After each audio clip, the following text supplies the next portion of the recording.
네, 여러분 안녕하세요. 김동엽입니다. 오늘은 제가 2022년 9월 무역영어 1급 시험을 보러 가고 있습니다. 비록 저는 무역영어 자격증을 가지고 있긴 하지만 대한상공회의소에 문의한 결과에 따르면 자격증이 있더라도 또 시험을 볼 수 있다고 해요. 그래서 CBT 방식으로 전환된 이후에 무역영어 시험의 출제 트렌드, 그리고 난이도, 시험장 분위기, 이런 것들을 여러분에게 생생하게 전달해 드리기 위해서 지금 가고 있고요. 일단 준비물 같은 경우에는 신분증이랑 그 다음에 수험표가 필요한데, 신분증 같은 경우에는 제가 실물로 지참을 한 상태고, 그 다음에 수험표는 두 가지 방식이 있어요. 종이 수험표를 출력해서 가지고 올 수도 있고요. 아니면 대한상공회의소에서 제공하는 코참패스라는 앱을 통해서 수험표를 지참할 수도 있습니다. 저도 처음 써보는 건데, 그래서 코참패스 앱을 통해서 수험표를 지참한 상태고, 입실 시작 시간보다 한 20분 정도 일찍 도착할 수 있도록 가고 있는 상태예요. 안정적인 입시를 위해서 제가 지하철을 이용해서 가보도록.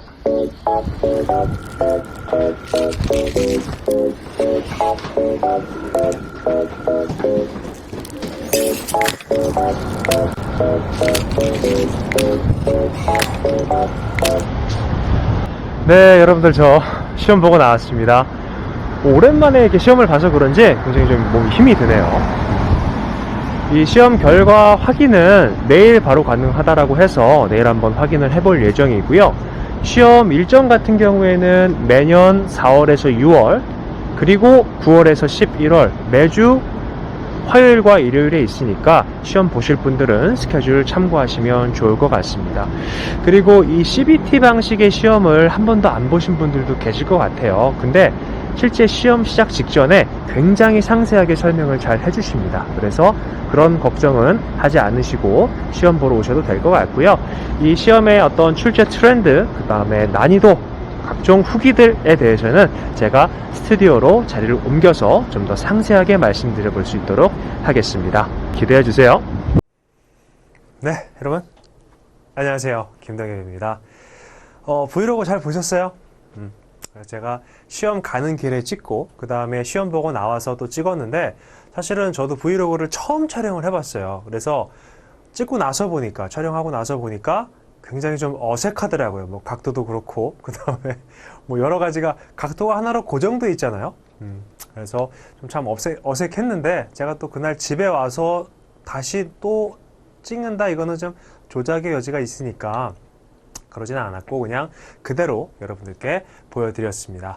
그래서 오늘 준비한 내용은 무역영어 1급 특강이라고 되어 있긴 하지만, 실제로 지금 이 영상을 보고 계시는 분들은 내가 무역영어 시험을 준비해야겠다라고 생각하시면서 보시는 비율보다는 내가 다음 주에 당장 시험이다, 아니면 내가 내일 당장 시험이다 라는 느낌으로 찾아보시는 분들이 더 많으실 것 같아요. 물론 저도 시험이 항상 그렇게 들이닥쳤을 때 보통 찾아보는 편이라서 그렇게 말씀을 드렸는데, 그래서 오늘 내용은 조금 제가 그 무역영어 시험 자체, CBT 시험 자체의 어떤 후기라고 생각을 해보셔도 될 것 같고요. 물론 중간에 가면은 핵심적인 내용들로 각 과목별로 어떠한 유형의 문제들을 과거 기출문제에서 찾아보시면 좋을 것 같다라는 문제들이 같이 구성이 되어 있습니다. 그래서 그것도 같이 한번 말씀드려 볼게요.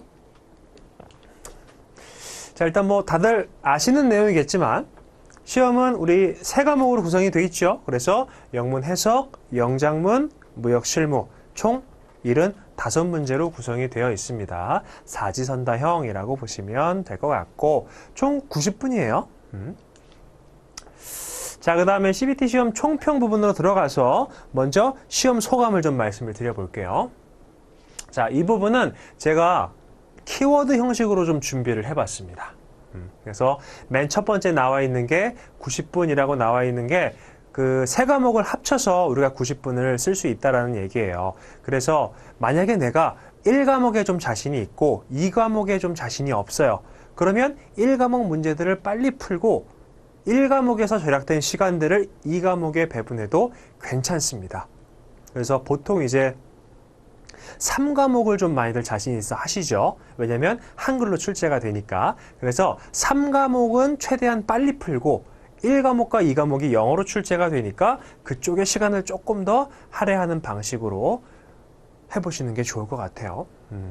자, 그 다음에 이제 CBT 시험 방식 이게 있는데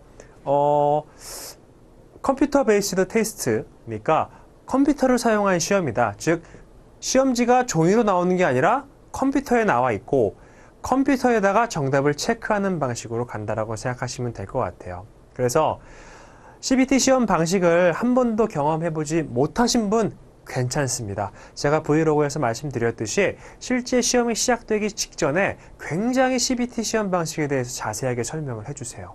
그래서 제가 정확하게 시간을 측정을 해보지는 못했지만 시험 시작하기 전에 한 체감상으로는 10분에서 한 15분 정도 이 CBT 시험 방식에 대해 설명을 해주세요.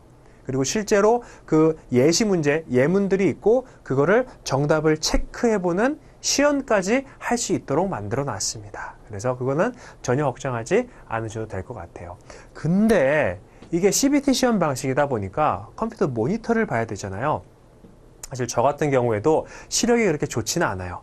그래서 제가 가끔 가다가 이제 수업할 때는 필요하다면 이 안경을 착용을 하는데 멀리 있는 거 보죠. 우리 그 컴퓨터를 보게 되면 가까이 보면 눈이 아프잖아요. 그렇죠? 그래서 보통 이제 멀리 떨어져서 보게 되는데 그렇게 될 경우에 안경을 좀 착용을 하셔야 되는 분들은 지참하시는 게 좋습니다.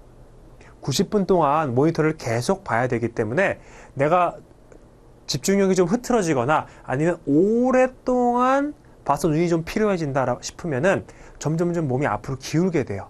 그럼 눈이 더 아파지고 목도 아파지고 허리도 아파집니다. 그래서 조금 여유롭게 좀 편안한 자세에서 시험을 보시기 위해서는 안경을 지참하시는 게 좋을 것 같아요.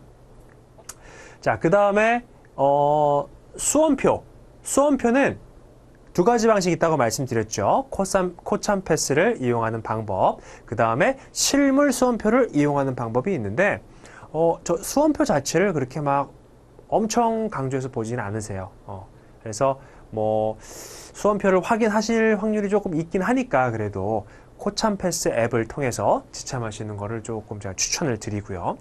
그 다음에 이 스마트폰, 그리고 제가 스마트 기계라고 써놨죠. 스마트폰은 당연히 제출이 돼야 돼요. 근데 뭐 물론 시험장마다 좀 다르긴 하겠지만 그 감독관님들한테 제출하는 건 아니고 저 같은 경우에는 그 모니터 옆에 달려있는 어떤 그 보관함 같은 게 있더라고요. 그래서 핸드폰 전원 종료하고 거기에다 꽂아 놓으라고 하셔가지고 그렇게 했습니다.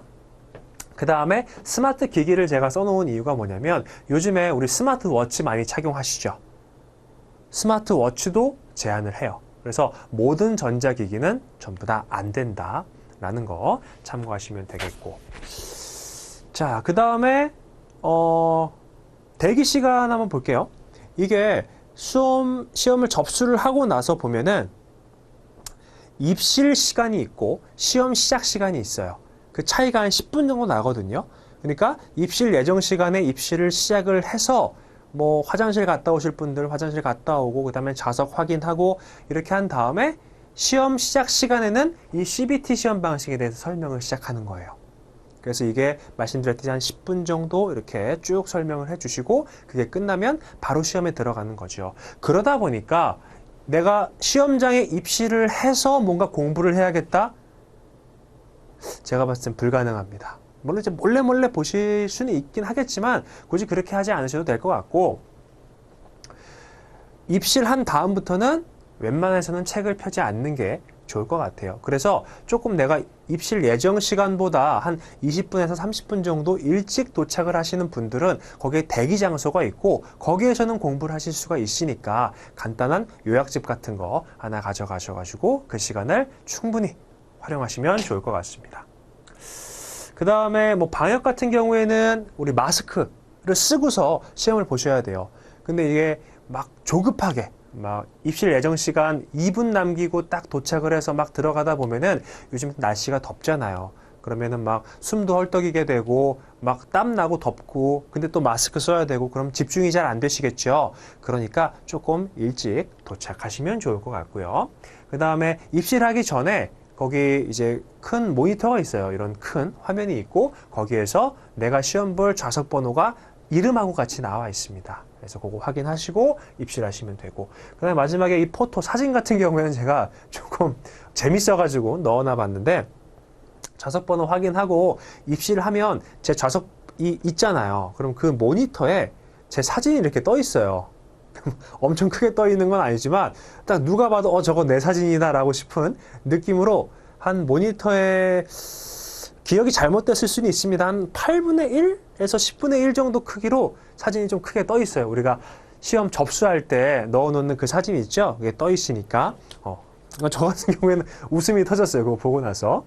어쨌든 그래서 전반적인 CBT 시험의 소감은 이렇다라는 거 참고하시고, 그 다음에 이제 아무래도 궁금하신 게 이 난이도에 대한 거일 것 같아요.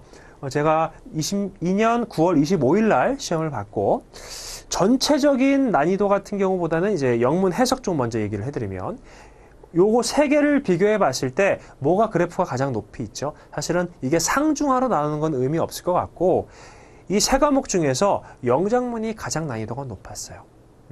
근데 이게 전통적으로 우리 무역영어 시험에서의 특징이거든요.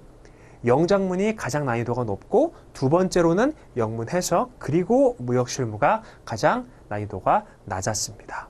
근데 그게 여전히 유지가 되고 있더라고요. 그래서 영문 해석보다 영작문이 좀 더 어려웠다, 이렇게 봐주시면 될 것 같습니다. 근데 뭐 우리 교재에도 들어가 있고, 그 다음에 여러 채널에서 이 무역영어 시험이 2020년도까지는 기출문제가 공개가 되어 있어요. 그래서 그런 것들을 보시면은 난이도가 어느 정도가 되는구나 라고 인지할 수가 있겠죠. 비슷한 난이도라고 보시면 될 것 같아요. 자, 그 다음에 과목별 출제 경향에 대해서 조금 말씀을 드려볼게요. 사실은 뭔가 특별하게 2020년도 들어와서 2022년도 들어와서 문제 형식이 좀 추가됐다. 사실 뭐 저도 시험 요번에 CBT 한 번 봤으니까 전체를 다 파악을 할 수는 없었겠죠.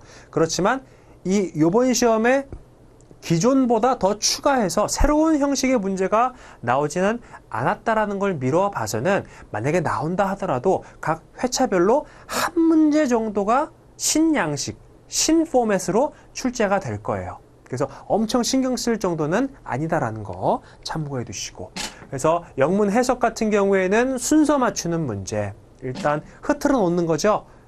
순서를 뭐 1번, 2번, 3번, 4번에 해당하는 문장들을 순서를 쫙 바꿔놓고서 이 문장의 순서를 옳게 만들어라, 뭐 이런 전통적인 스타일의 문제들이 출제가 됐습니다. 근데 하나 주의하셔야 할 점은 뭐냐면, 보통 이제 우리 A, B, C로 할게요. 1번이 A, 2번이 B, 3번이 C, 4번이 D, 이런 식으로 우리가 보통 생각을 하게 되잖아요, 무의식적으로. 근데 이 순서가 조금 달라져요. 그거는 조금 이따가 아래에서 한번 말씀 더 드리기도 하고, 어쨌든 순서 맞추는 문제가 나오고, 그 다음에 주제 파악하는 문제, 뭐 서신이라든지 이런 거 하나 주면서 다음 글의 주제로 옳은 것은 무엇인가, 고르는 문제들 있죠. 그 다음에 예상 회신 메일, 저건 어떤 거냐, 저것도 어떤 서신을 하나 보여줘요. 그 다음에 이 서신의 답신으로 옳지 않은 것은, 혹은 옳은 것을 고르는 문제들 있죠. 그런 것들이 출제가 됐다라고 보시면 되고, 그 다음에 요 예상 회신 메일 같은 경우에는 한 단계 더 넘어가서 문제가 나오기도 해요. 무슨 얘기냐? 서신을 하나 주죠. 그러면 전통적으로는 이 서신에 대한 답신으로 옳지 않은 것을 골라라, 이렇게 얘기를 하는데, 서신을 하나 주면서 이 서신의 답신에 대한 답신으로 옳지 않은 것을 골라라, 이렇게 나와요. 그러니까 더더욱 이 서신을 정확하게 파악하는 것이 중요해졌다라는 겁니다. 자, 다음에 관계없는 문장 고르기. 문장 쭉 주고서 A, B, C, D 놓고 그 중에서 전혀 해당 서신과 관계없는 문장 하나 고르는 거 나오는 거고.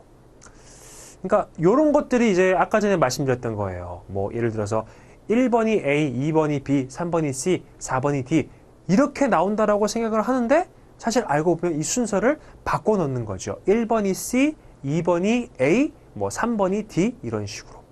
그래서 잘 보고 체크하셔야 됩니다. 그 다음에 무역 용어들 저 같은 경우에는 보통 이제 계약 조항들 많이 생각하시죠. 그래서 무슨 클라우즈 이런 것들 많이 나오고 그 다음에 문장 자리 찾는 거 이제 그 서신에 빈칸 하나 뚫어놓고서 또 별도의 문장 하나 주고 이 문장이 어디 들어가면 되는지 이런 스타일의 문제들 그 다음에 옳은 문장으로 바꾸는 스타일의 문제들 이런 것들이 출제가 된다라고 보시면 되겠습니다. 그래서 요 마지막 거 조금 더 추가해 보면은 이게 예전에는 영어를 한글로 옳게 바꾼 거 혹은 한글을 영어로 옳게 바꾼 거 이런 스타일의 문제만 나왔었거든요. 근데 어떤 느낌이냐면 제가 뒤에 가서 설명드릴게요. 예시 문제가 하나 있으니까. 자, 그 다음에 영작문입니다. 자, 수거 문제들, 그 다음에 단어 문제, 문장 해석하는 거, 인코텀즈, 그 다음에 UCP 600, 그 다음에 추심, 신용장 이런 굉장히 전통적인 스타일의 문제들이 많이 출제가 됐고요. 굉장히 특이한 점은 뭐였냐면 인상 깊었던 점은 이 단어 문제가 조금 인상 깊었어요. 이게 왜 그러냐? 이게 영문 해석보다 영작문이 조금 더 어렵게 느껴지는 이유일 수도 있는데 괄호 뚫어놓고서 여기에 들어갈 옳은 단어를 고르시오 와 같은 문제들은 이 단어를 모르면 풀 수가 없거든요. 근데 영문 해석 같은 경우에는 내가 특정 단어를 모른다 하더라도 앞에 문장, 뒤에 문장 이렇게 읽다 보면은 아 이거 그 문장이구나 이런 뜻이구나 라고 대략적으로 추측이 가능해요. 그래서 풀 수가 있는데 이 단어 문제, 수거 문제 같은 경우에는 그 단어나 수거를 정확하게 알아야 되기 때문에 조금 더 난이도가 높게 느껴진다라는 거죠. 그래서 실제로 이 문제를 풀어보면은 전체 이 서신, 영작문이에요. 전체 서신 주어진 거는 문장이 너무 쉬워요. 해석하기도 쉽고 이해하기도 쉽고 내용 자체가 굉장히 노멀해요. 근데 정답을 맞히기 위해서 딱 한 단어를 알아야 되는데 그 단어가 조금 어렵게 나오는 경우가 있어요.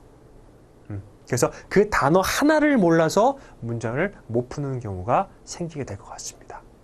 그래서 이런 것들은 우리 책에 나와 있는 이 단어, 그 다음에 수거 이런 것들을 좀 철저하게 학습하시고 그 다음에 기출 문제들 철저하게 복습하시면 상당 부분 해소가 될 거라고 기대를 하고 있어요. 자, 그리고 무역 실무 같은 경우에는 이제 뭐 또 다양하게 나옵니다. 뭐 관세법, 대무역법, 포페이팅, 팩토링, 수출입공고, 통합공고, 내국신용장, 구매확인서, 중재, 소송 이러한 셀의 문제가 쭉 출제가 되는 편이고 그리고 결국에는 이 25문제가 나오는데 이렇게 다양하게 문제가 나온다는 건 어떤 의미일까요? 특정 파트에서 문제가 몰아나온다는 게 아니에요. 굉장히 다양한 파트에서 문제가 다양하게 출제가 된다는 겁니다. 그래서 이런 것들은 좀 시간을 들여가지고 보셔야 될 필요가 있고 더군다나 이 영문 해석이나 영작문 같은 경우에는 우리가 처음 보는 문장 처음 보는 단어 이런 것들이 나올 수가 있어요. 그렇게 되면 한 문제를 풀기 위해서 굉장히 시간이 많이 들어갈 수밖에 없거든요. 근데 우리 무역실무 과목은 어때요? 수업 시간에 웬만하면 다 들어왔던 거예요. 99% 이상 들어보신 그런 내용들만 나옵니다. 그래서 이 앞에서 설명드렸던 시험 시간 90분 중에서 제가 봤을 때에는 이 과목에 한 10분에서 15분 정도? 너무 타이트하게 잡았죠? 다시 말씀드릴게요. 한 20분에서 25분 정도. 가장 이상적인 건 제가 봤을 때 20분인 것 같아요. 20분 동안에 이 3과목에 해당하는 25문제를 다 푸시고 나머지 70분을 각각 활용하시는 게 훨씬 더 도움이 많이 되실 것 같아요. 그리고 아까 전에 제가 추가로 말씀 안 드린 게 있는데 그 90분이 주어진다고 말씀을 드렸잖아요. 근데 만약에 내가 문제를 다 풀었는데 80분밖에 안 지나갔어요. 10분 남았어요. 나가셔도 됩니다. 조기 퇴장이 가능하세요. 제출하시고 나서 가능하니까 참고하시는데 저는 그걸 추천드리지는 않아요. 사실은. 한 문제라도 더 맞추시는 게 중요하니까 90분 끝까지 채워서 앉아 계시는 거를 권고드립니다. 강력하게 추천드려요.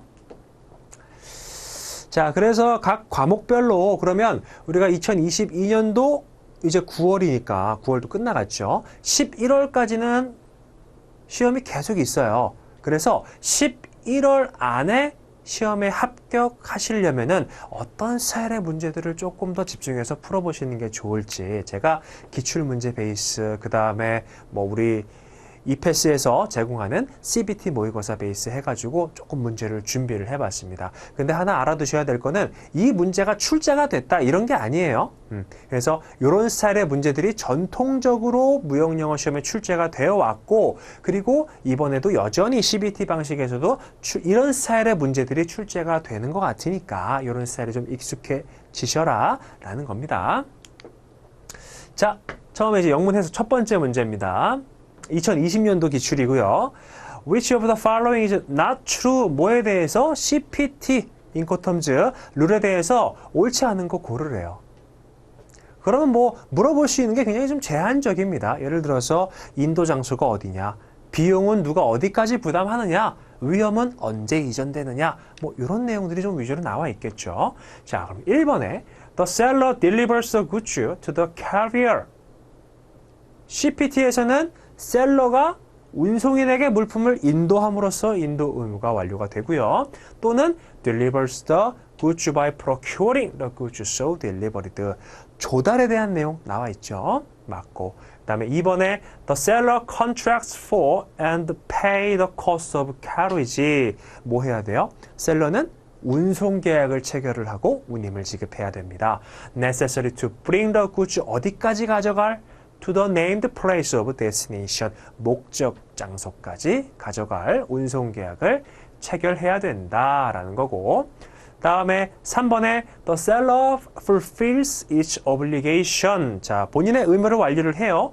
to deliver when the goods reach the place of destination. 자, 얘는 지금 인도 의무에 대해서 얘기를 하고 있는 거고, CPT 조건 같은 경우에는 셀러가 물품을 어디에서 운송인에게 인도했을 때 그 인도 의무가 완료가 됐죠?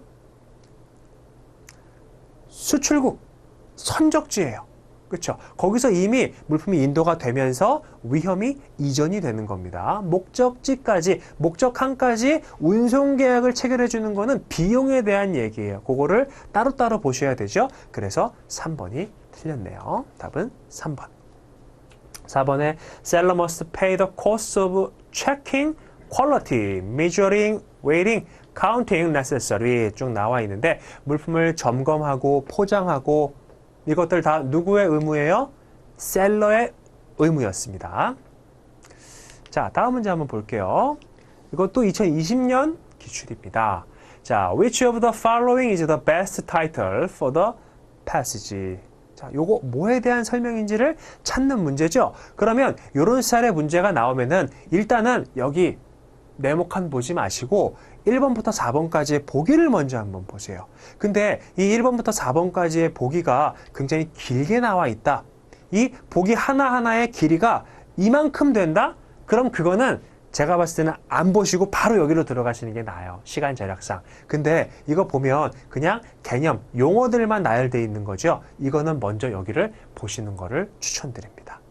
그래서 첫 번째 게 뭐예요? Contract Rate System. 아, 지금 뭔가 운임에 대한 얘기를 하고 있는 것 같아요. 계약 운임제를 얘기하는 거죠. 다음에 2번에 Dual Rate System. 뭐예요?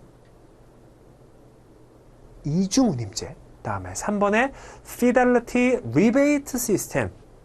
이게 잘 기억이 안 난다 하더라도 우리가 리베이트라는 말은 이미 알고 있어요. 돈을 돌려주는 걸 얘기하는 거죠. 연환급제를 얘기하는 거고, 충실환급제. 다음에 4번에 Fighting Ship은 맹외선, 투쟁선이라고 해서 우리가 해운동맹을 맺고 있는데 우리의 동맹이 아닌 다른 선사가 우리 동맹구역을 침범하려고 해요. 그러면 우리 동맹선끼리 이 새롭게 들어온 선사를 무찌르기 위해서 초저가로 운임을 공급하고 싸우게 만드는 그런 방식을 얘기하는 거였습니다. 자, 그러면 이 보기가 파악이 됐으면 이 네모 박스는 좀 쉽게 읽힐 것 같아요.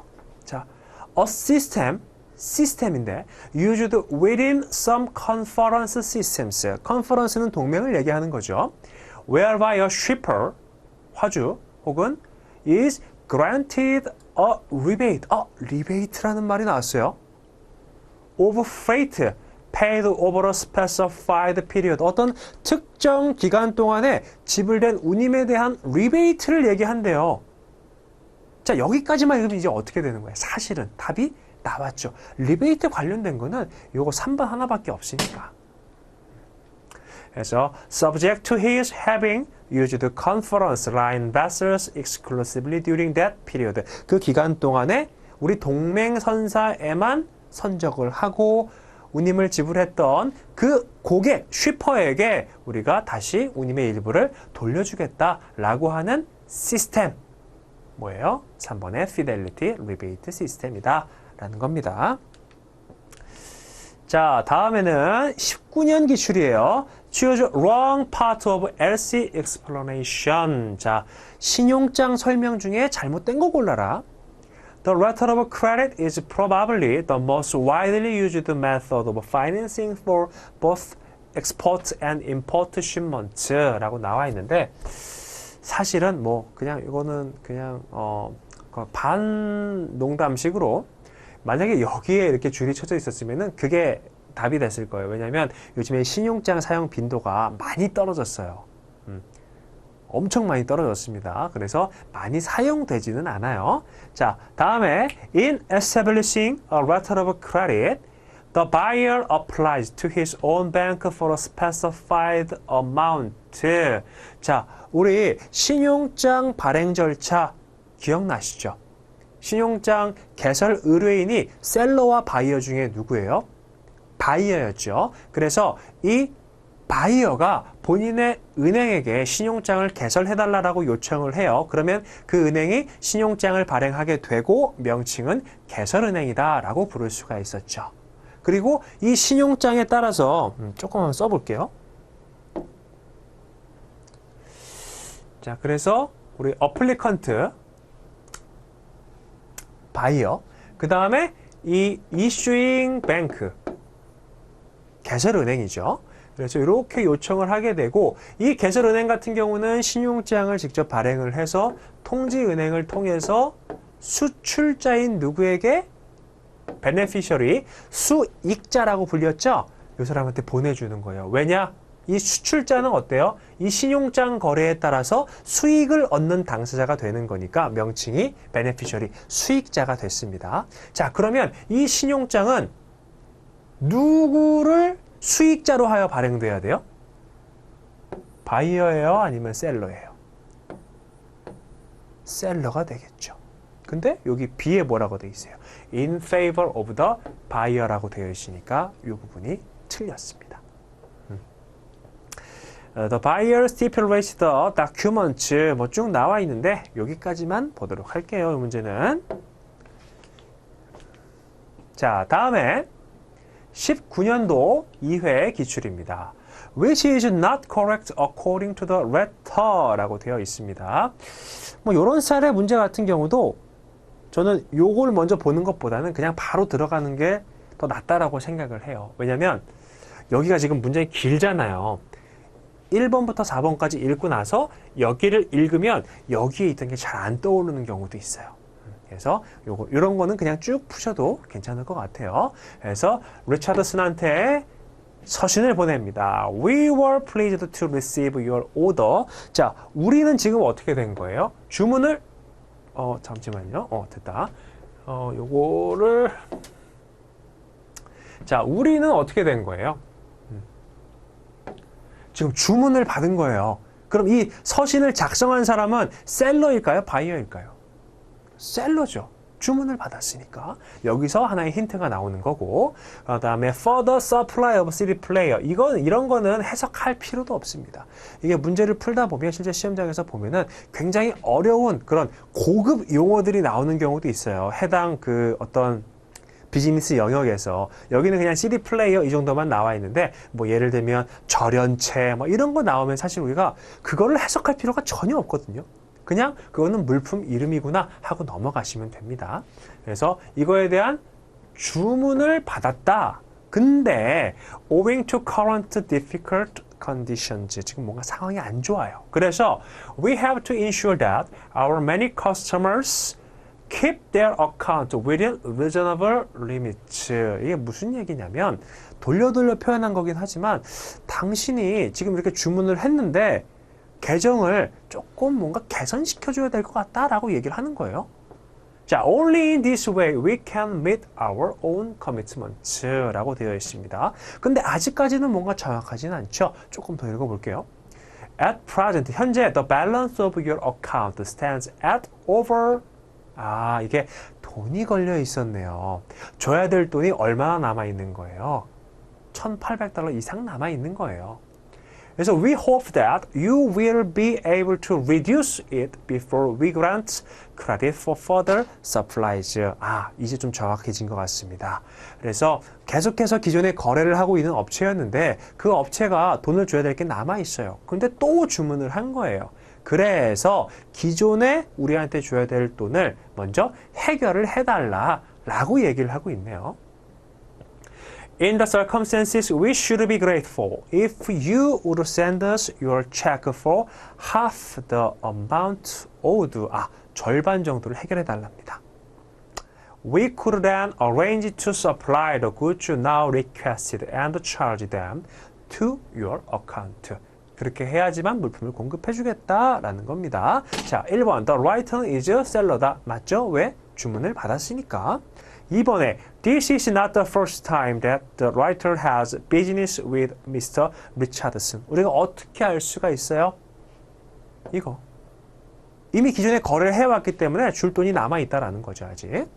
그 다음에 3번에 The writer asks the receiver to send the check for current order 라고 나와 있는데 사실 이게 지금 저랑 이제 같이 보시고 하니까 눈에 조금 들어올 수가 있는데 실제 시험장에 가면은 잘 안 들어오는 부분이에요. 왜냐하면 이 3번 자체가 어떤 내용이에요?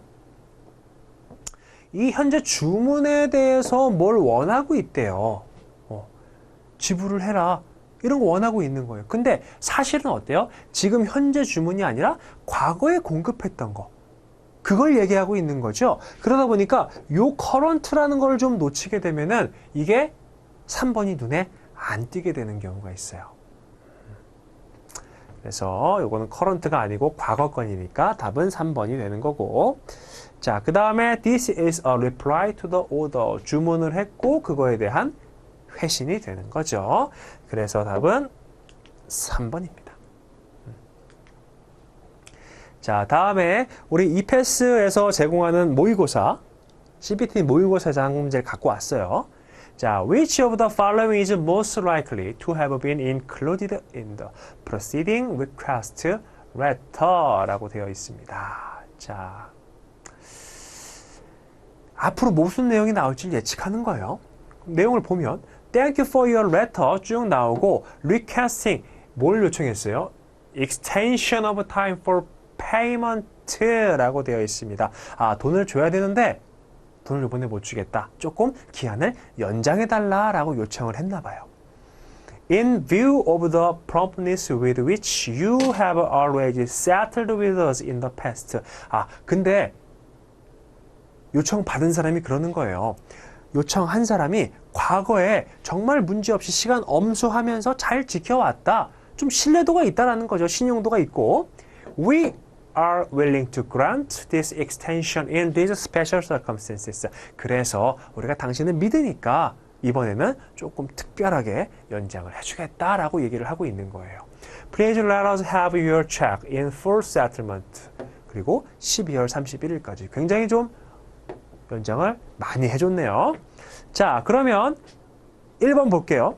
We should be most grateful if you would allow us to defer payment of your present account the end of December 이라고 나와 있죠. 그래서 이게 정답이라고 보시면 되겠습니다. 다음에 2번에 we hope you will agree to allow us open account facilities with. 뭐 이런 거 같은 경우에는 편의라고 생각하시면 될 것 같아요. 뭔가 편의를 제공하는 그런 내용들. quarterly settlement. 다음에 3번에 make payments as quickly as possible the way you want. 자, 뭐 빨리 하라고 얘기하지 않았겠죠. 다음에 4번에 it has been decided that the product needs to be returned internally. 뭐 물품 반송하고 이런 얘기가 나오는데 전혀 아닙니다. 그래서 답은 1번이다 라고 보시면 되겠습니다. 그래서 이 영문 해석 문제를 제가 준비한 걸 다 풀어봤거든요. 근데 이 영문 해석 같은 경우에는 어떤 의미에서, 어떤 측면에서는 이 세 과목 중에서 가장 시간이 많이 걸리는 과목이라고 보시면 돼요. 왜냐하면 읽을 게 굉장히 많거든요. 제일 많아요. 그래서 영문 독해라든지 이런 것들 좀 자신 없으신 분들은 1과목에 조금 더 시간을 쏟으셔가지고 공부를 하셔야 됩니다. 자, 다음에 두 번째 영장문 가볼게요. 자, 이 영장문은 문장 자체가 뭐 엄청 길거나 그러지는 않아요. 근데 말씀드렸듯이 내가 단어를 모른다, 수거를 모른다 라고 한다면 고민하는 시간들이 생기거든요.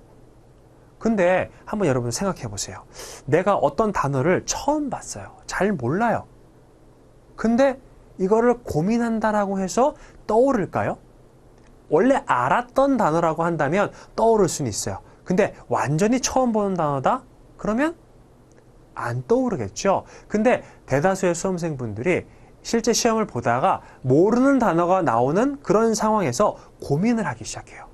아, 이게 무슨 단어일까? 무슨 단어일까? 근데 우리가 시간은 어때요? 한정돼 있어요. 이게 90분이 되게 길어 보이지만 실제로 이 한 문제에 막 5분씩 쓰고 10분씩 쓰고 이러다 보면은 절대 길지 않습니다. 그래서 제가 드리고 싶은 말씀은 영장문 문제 풀다가 단어 잘 모르겠어요. 그러면 넘어가세요. 다른 좀 더 내가 쉬운, 내가 100% 맞출 수 있는 문제들을 놓치는 것보다는 불확실한 문제를 하나 놓치는 게 훨씬 더 효율적입니다. 자, 계속 보면 Which of the following has a different intention from the others? 굉장히 전통적인 스타일의 문제인 거죠. 그래서 의도를 파악하는 그런 문제고 Your patience and understanding would be greatly appreciated. 요거는 뭐 다들 아시겠죠? 감사하다는 얘기고 다음에 이번에 a short extension 연장을 해줬어요. would be very helpful to us as it would give us an extra month to clear the checks. 뭐 연장을 해주면 굉장히 감사하겠다. 뭐 이것도 마찬가지로 감사에 대한 내용들이 들어가 있네요. 다음에 3번에 We ask that you grant the extension this one time. We assure you that this will not happen again. 이번만 연장을 해주면은 이거는 앞으로 발생하지 않을 거다. 좀 약간 긴가민가 하지만 좀 긍정적인 사인인 것 같아요. 그 다음에 4번 한번 볼게요. We are sorry to hear that the bankruptcy. 이거는 뭐죠? 파산을 얘기하는 거죠. Of two of your clients. 당신의 두 명의 고객이 파산을 해서 have been causing you difficulties. 어려움을 겪고 있다라고 들은 것이 굉장히 유감이다라고 얘기를 하고 있는 거예요. 그러면 이 앞에 나와 있던 1번, 2번, 3번하고 완전히 다른 스타일의 의도가 되는 겁니다. 이거를 문장 자체를 하나하나 정확하게 파악할 수도 있어요. 그렇게 문제를 푸는 게 정석이죠. 근데 그게 아니고 이런 인텐션을 따지는 문제들은요. 굉장히 좀 단순한 것 같아요. 문장을 빠르게 읽고 아 이거 어떤 뉘앙스구나. 이거 어떤 뉘앙스구나. 어떤 뉘앙스구나. 이 정도만 판단하셔도 충분히 답안 고르실 수가 있습니다. 자, 다음으로 넘어가면 자, which is best for the blank. 요거 딱 보시면 무슨 문제라고 떠올리셔야 되죠? 물론 이제 저기 앞에 나와 있어요. UCP 600에 해당하는 내용들이고 그래서 이런 UCP 600에서는 First Class, Well-known, Qualified, Independent 이런 종류의 용어들은 used to describe the issuer of the document 서류의 발행자를 위해서 사용하도록 허락이 된대요. 근데 여기 괄호 안에 뭐가 들어가 있느냐? 이것도 뭐 자주 등장하는 조항이니까 2번을 보시면 any issuer 자 서류를 발행하는 모든 발행자들에게 이렇게 뭐 first class, well-known, first class 인류애죠. 인류. 그 다음에 wellknow는 잘 알려진, 뭐 적합한 이런 용어들 수식해 줄 수 있다라는 거예요. 근데 유일하게 누구만 안 됐죠? except the beneficiary. 수익자는 못 썼습니다. 그래서 답은 2번이에요. 자, 다음으로 넘어가서 다음은 세 번째는 우리 영작문 2019년도 2회 기출이에요. Which of the following best fits the blanks? 라고 되어 있습니다. 자, 이렇게 짧은 경우에는 한 번씩 읽고 가시는 것도 굉장히 좋아요. 그래서 cost, inspection, cost는 비용 얘기하는 거고 inspection은 검사를 얘기하는 거죠. 그 다음에 value, 가치, arrival, 도착, cost, receipt는 수령하는 거. 그 다음에 value, sales는 판매하는 거. 이렇게 보니까 겹치는 단어들도 있고 대략적으로 요거 읽어보니까 어떤 느낌이구나 라고 일단은 정확하게 잡지 않아도 돼요. 이거 이런 느낌의 뭔가 나오겠구나. 이 정도만 머리에 살짝 얹혀놓고 바로 이걸 읽으시면 돼요. 근데 여기서 이제 공부를 많이 하신 분하고 조금 더 하셔야 되는 분들의 차이가 드러나는 게 뭐냐면, 공부를 많이 하신 분들은 이렇게 우리 교재에 나와 있던 내용들이 등장하게 되면 이거 그거구나 라고 딱 떠오르세요. 그 말은 뭐냐? 굳이 하나하나 해석하지 않아도 괜찮은 상황이 됐다라는 거예요. Constructive Total Loss, 이게 나왔습니다. 뭐죠? 저거 추정 전선을 얘기하는 거거든요. 이것만 딱 캐치를 하셨어도 이 문제 그냥 손쉽게 푸실 수가 있어요. 그래서 situation where the cost of repairs, 자, 수리 비용 plus the cost of salvage equal or exceed. 자, 구조해주는 비용과 수리해주는 비용, 이런 것들이 그 물품의 망가진 물품을 고치는 비용, 그 다음에 고친 다음에 비용보다 훨씬 더 많이 들어가요. 어떤 물건이 이제 손상이 돼가지고 10원이 됐어요. 근데 이거를 원상태로 고치고 뭐 이거 하는 비용들이 50원이래요. 그럼 어떻게 해요? 굳이 이거 손상할 필요가, 고칠 필요가 있을까요? 고쳤는데 그 다음에 가치가 50원이다 라고 했어요. 이런 경우라고 한다면 50원을 써서 40원의 가치만큼 만들어낸 거잖아요. 굳이 그럴 필요가 없다라는 거예요. 만약에 10원짜리로 이제 가치가 정해졌고 50원을 들여서 고쳤어요. 근데 이게 100원짜리가 됐다 라고 한다면 고칠 필요가 있겠죠. 근데 50원을 들여 고쳤는데 40원만큼만 가치가 상승했다? 굳이 고칠 필요가 없습니다. 이런 경우를 우리가 추정전선이라고 얘기하게 되는 거죠. 그래서 exceed, 그 다음에 the property라고 나와 있는데 여기에는 value가 들어가야 돼요. 그래서 가치에 해당하는 therefore insured property has been abandoned, 뭐 쭉 나오고, 이건 한번 읽어보시고 우리 교재에서 보셨던 내용이니까. 그 다음에 one example, 하나의 예시를 들어보면 in the case of damage to the goods where the cost of repairing, 고치는 비용이죠. the damage and forwarding the goods to their destination would exceed their value. 어떨 때의 가치? 도착했을 때의 가치보다 수리비라든지 이런 것들이 훨씬 더 많이 들어가는 거예요. 그러면 추정전선을 알아보셔야겠죠. 그래서 이렇게 두 개 보시면 되겠고, 자, 뭔가 영작문 문제가 조금 어렵다고 느껴지시죠? 이게 왜 그러냐? 영문 해석은요, 내가 무역 잘 몰라도 영어 잘 알면 풀 수 있는 문제들이 좀 있어요. 영어를 잘하면 유리한 과목이 영문 해석 과목이에요. 근데 영작문 과목 같은 경우에는 물론 여기도 그런 문제가 있지만 무역에 대한 내용을 정확하게 이해를 해야지만 풀 수 있는 문제들이 비율이 훨씬 더 높습니다. 1과목에 비해서. 자, 그래서 가끔 이제 뭐 해외권에서 이렇게 거주하시다 오신 분들은 따로 이 부분을 공부를 안 하시려고 하시는 경향도 조금 있기는 한데, 무역 개념 자체가 들어가야 되기 때문에 정확하게 파악을 해두시는 게 좋아요. 자, 다음에 보시면, 자, English writing이 조금 어색하게 된 건 무엇이냐?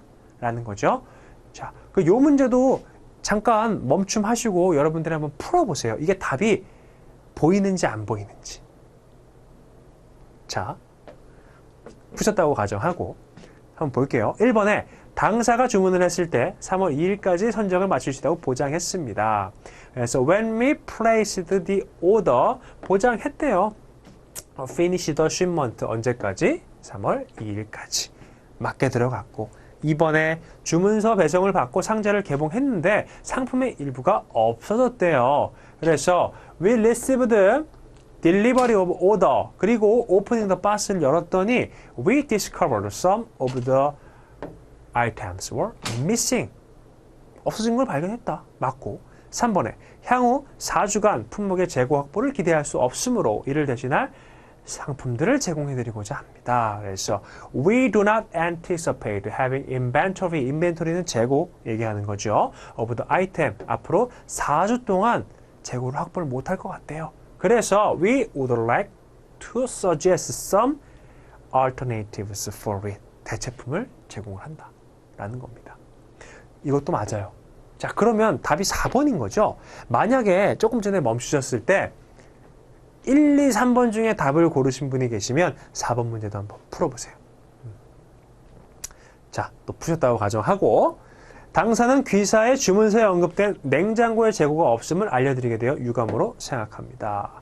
will neglect, 유감이다. inform, 알려주는 게 that the refrigerators mentioning in your order is not in stock. in stock이 재고니까 not in stock은 재고가 없다라는 표현이에요. 자, 그러면 이것도 맞는 것 같아요. 과연 뭐가 답일까요? 여기에 나와 있는 이 mentioning 있죠? 얘가 여기 지금 한글에 주문서에 언급된 이라고 나와 있으니까 mentioning이 아니고 mentioned가 돼야 돼요. 근데 어떨 것 같으세요? 이게 실제 시험에서 요 문제를 딱 맞닥뜨렸다? 요거 골라내실 수 있으시겠어요? 어려워요. 내가 이거 알고 있지만 ing 형태와 pp 형태의 차이점을 알고 있지만 찾아내기 쉽지 않습니다. 그래서 이렇게 만약에 쫙 읽어봤는데 답이 눈에 안 보인다? 과감하게 다른 문제로 넘어가세요. 이거 한 번에 안 보이면 여러 번 읽어보셔도 안 보일 확률이 매우 높아요. 자, 4번. 다음에 CBT 모의고사 하나 가져왔습니다. Which of the following has a different meaning from the underlined sentence below? 자, 그러면 이런 스타일의 문제가 나오면 시간이 촉박할 때는 어차피 이 부분만 파악하면 되는 거잖아요. In reference to, in reference to your inquiry of 쭉 나오고 as to the financial standing. 뭘 알고 싶은 거예요, 지금? ABC 컴퍼니의 재정 상태를 알고 싶어서 문의를 했대요. 이 밑줄 친 거하고 different meaning을 찾으라라는 거죠. 그럼 이 뒤에는 굳이 읽을 필요가 없는 거예요. 자, 내려가 볼게요. 1번에 in replying to your letter, providing some information regarding the financial standing of the ABC company. 자, 다음에 2번에 as a reply to your request, in which you inquired us to give some information of financial standing of the ABC company. 맞는 것 같아요, 둘 다. 다음에 3번에 in answering to the letter which the ABC company가 어떻게 했대요? inquired for your financial standing. 자, 이거는 완전히 주어 목적어가 바뀌어 있는 상태죠. 원래는 ABC 컴퍼니에 대한 재정 상태를 요청을 했는데 3번은 뭐라고 나와 있는 거예요? ABC 컴퍼니가 요청을 했다라는 내용으로 나와 있으니까 3번이 틀렸네요. 그래서 4번도 한번 읽어보시고 답은 3번입니다. 그래서 이런 것들도 하나하나 해석하는 것보다 그 뉘앙스를 파악해서 푸시는 게 훨씬 쉽습니다. 자, 그럼 이제 우리 제3과목의 무역 실무를 한번 보도록 하겠습니다. 자, 이거는 이제 2020년도 1회 기출이고요. FOB 조건에 대한 내용을 묻는 문제예요. FOB는 free on board였죠. 물품을 매도인이 본선 적재함으로써 매수인에게 인도해주는 조건이었고, 그 본선은 누가 계약을 하고 누가 운임을 지불해요?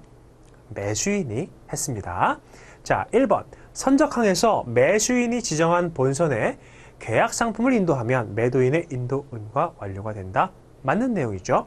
근데 여기 지금 인도라고 써져 있어가지고 조금 이제 헷갈려 하시는 분들도 계실 것 같은데 본선 적재라고 생각하시면 돼요. 자, 다음에 2번에 FOB 조건은 매도인이 물품을 본선 가판이 아닌 CY에서 인도하는 경우에도 사용한다. 지금 이거 어디에서 하겠다는 거예요? 배가 이렇게 있고 배 여기다 물건을 실어줘야지만 FOB인데 그게 아니라 여기에서 물품을 인도하겠다라는 거죠. 얘는 FOB가 아니에요. 보통 FCA 조건 같은 경우가 이렇게 많이 사용이 됩니다. 그래서 답은 2번이에요. 3번에 FOB 조건은 FAS 조건에 매도인의 본선 적재 의무가 추가된 거다. 이렇게 선측 인도에서 살짝 물품만 올려주는 거 얘기하는 거고, 다음에 4번에 매수인은 자기의 책임과 비용 부담으로 운송 계약을 체결을 하고, 매수인이 하는 거죠. 선박명, 선적기일 이런 것들을 매도인에게 통지해 줘야지만 매도인이 거기 가서 물품을 선적할 수가 있습니다. 답은 2번. 자, 다음에 2020년 1회 기출이고요. CISG상 계약 위반에 따른 손해배상 책임과 면책에 대한 내용으로 옳지 않은 것은 무엇인가? 이 CISG 같은 경우에는 매도인과 매수인의 구제수단에 대해서 나와 있어요. 근데 전통적인 시험 문제 같은 경우에는 그 구제수단을 직접적으로 물어봤는데 지금은 매도인과 매수인이 그 CISG의 구제 수단에 대한 내용을 바탕으로 해서 상대방에게 제기할 수 있는 문제 제기 이런 것들을 직접적으로 좀 물어보고 있는 거예요. 조금 더 난이도가 높아진 상태의 기출이다라고 보시면 되겠죠. 1번 매도인이 매수인으로부터 공급받은 원자재를 이용하여 물품을 제조하여 공급하기로 한 계약에서 원자재의 하자로 인하여 물품이 계약에 불일치하는 경우에 매도인은 면책된다 라고 나와 있습니다. 자, 누가 원자재를 공급해 줬어요? 매수인이 공급을 해줬죠. 그 매수인이 공급해 준 것 자체가 잘못됐으면 매도인은 면책돼야 되는 거죠. 다음에 2번 계약 당사자가 계약 체결 시 예견하지 못한 장애가 발생하여 계약의 이행이 불가능해지는 경우에 그 의무 위반 당사자는 면책된다. 그래서 우리가 관련해서 예를 들면 force majeure, 불강력 조항이라든지 이런 것들을 배우셨습니다. 양 당사자가 면책되는 조항. 3번에 면책은 양 당사자가 모두 주장할 수 있으며 모든 의무에 적용이 된다. 그렇죠. 항상 뭐 매도인만 면책된다, 매수인만 면책된다 그런 거 아니에요.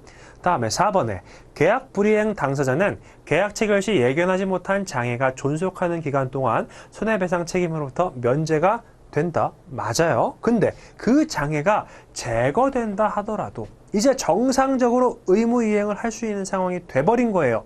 계약 기간이 다 끝나지 않았어요. 그 당사자의 의무가 부활되는 것은 아니다. 어떻죠? 계약 기간이 끝나지 않았으면 부활되는 게 맞습니다. 의무 이행을 정상적으로 해야 돼요. 답은 4번입니다.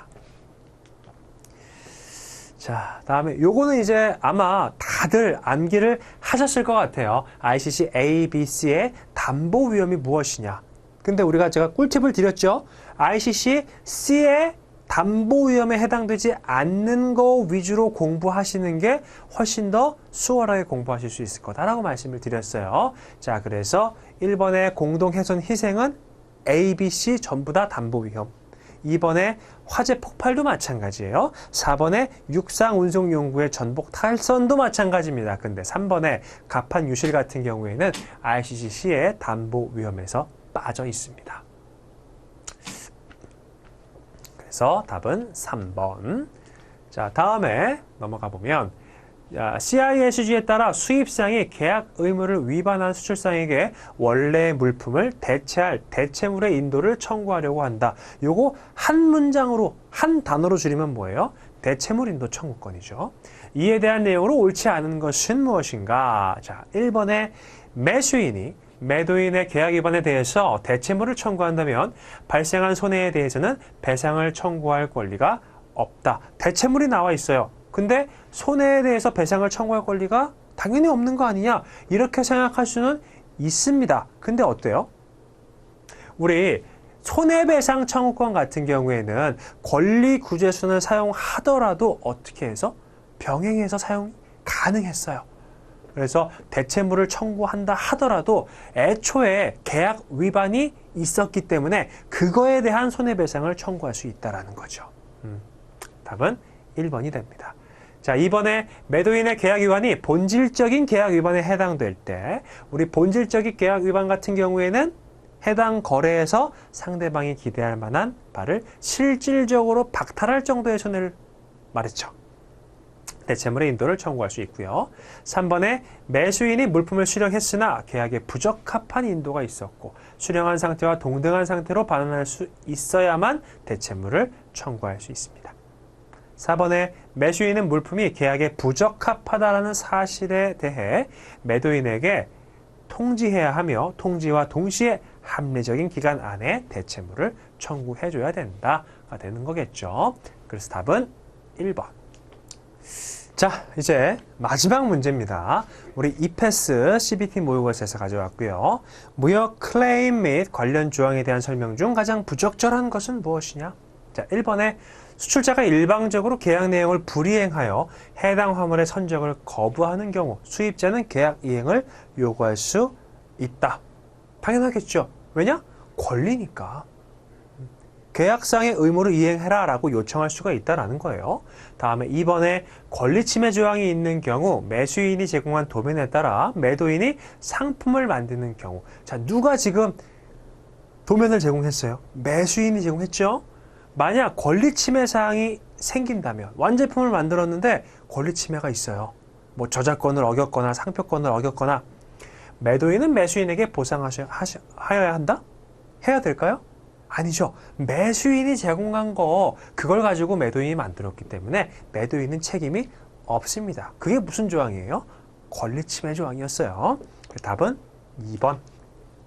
3번에 국제매매 계약을 체결한 후에 갑작스럽게 원재료의 국제 시세가 하락할 것을 염두에 두고 설정해 놓는 조항은 하드십 조항이다. 우리 포르스 마주르 조항, 불가항력 조항이랑 이 하드십 조항의 차이가 뭐였냐면 포르스 마주르 같은 경우에는 계약에 어떤 장애가 생겼을 때 양 당사자가 면책, 즉 계약이 종료되는 것을 의도했고요. 하드십 같은 경우에는 어떤 이러한 장애가 발생했을 때 계약을 계속해서 유지해 나가려고 하는 느낌이 강한 조항이었죠. 그런 차이점이 있었고, 다음에 4번에 클레임 금액을 계약서에 설정해 놓는 조항은 손해배상 예정액 조항이다. 그래서 liquidated damage 조항. 이건 너무 그렇게 썼는데, 자, 다시 써드릴게요. 그래서 liquidated damage 조항. 그리고 이렇게 해서 손해배상 예정액 조항이라고 얘기를 하죠. 얘하고 그냥 클레임 조항하고의 차이점이 뭐냐면 클레임 클라우즈 같은 경우에는 이런 클레임을 제기할 수 있는 기간을 정해 놓거나 클레임을 제기할 방법을 명시해 놓거나 이런 내용들이에요. 근데 실제로 이 손해배상 금액을 정해놓은 조항은 손해배상 예정액 조항입니다. 그래서 그 클레임 조항이랑 손해배상 예정액 조항이랑 서로 비교하는 문제도 나올 수가 있으니까 주의하시고, 답은 2번.